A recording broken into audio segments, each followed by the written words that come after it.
সংস্কার কমিশনের প্রস্তাব সুষ্ঠু নির্বাচনের অন্তরায় হলে বাধা দেবে বিএনপি।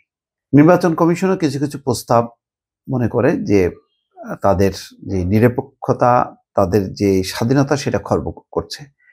তো বিএনপিও তাদের সাথে একাত্মতা এবং সেই কথাটি তারা বলেছে।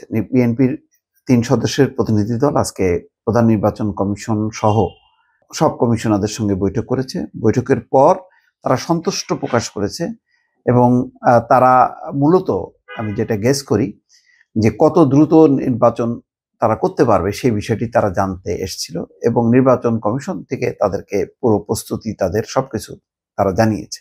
তাতে তারা সন্তুষ্ট হয়েছে এবং নির্বাচন কমিশন যাতে পূর্ণ স্বাধীনভাবে নির্বাচন করতে পারে সেই বিষয়টাও তারা বোঝার চেষ্টা করেছে যে নির্বাচন কমিশন কতটা স্বাধীনভাবে নির্বাচন করতে পারবে। আরেকটি হলো যে নির্বাচন কমিশন কত দ্রুত নির্বাচন করতে পারবে। দুটি বিষয় তারা জানতে এসেছিল এবং সেই বিষয়টি হচ্ছে বিএনপির কাছে খুব প্রধান।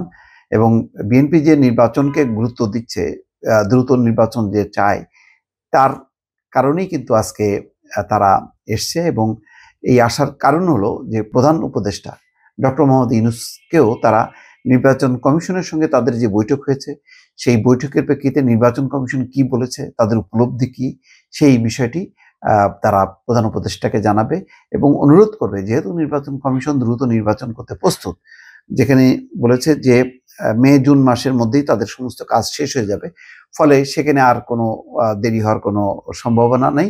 সুতরাং তারা চায় যে যাতে দ্রুত নির্বাচন জন্য, যেহেতু নির্বাচন কমিশন প্রস্তুত, প্রধান উপদেষ্টাও যাতে সায় দেন এবং সেই ব্যাপারে তারা নির্বাচনের তারিখ ঘোষণা করেন। এবং তারিখ ঘোষণার জন্য বিএনপি ইতিমধ্যে কর্মসূচিও ঘোষণা করেছে।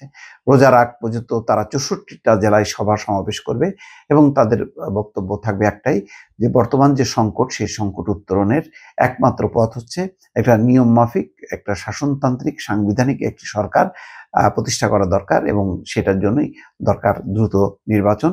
যে নির্বাচনটা কোনোভাবে বিলম্বিত হলে দেশ সংকটে পড়বে। তো ফলে নির্বাচন কমিশনের কাছ থেকে এই তথ্যগুলি জানা, যে নির্বাচন কমিশন স্বাধীনভাবে নির্বাচন করতে পারবে কিনা, আর একটা হলো নির্বাচন কমিশন কত দ্রুত নির্বাচন করতে পারবে।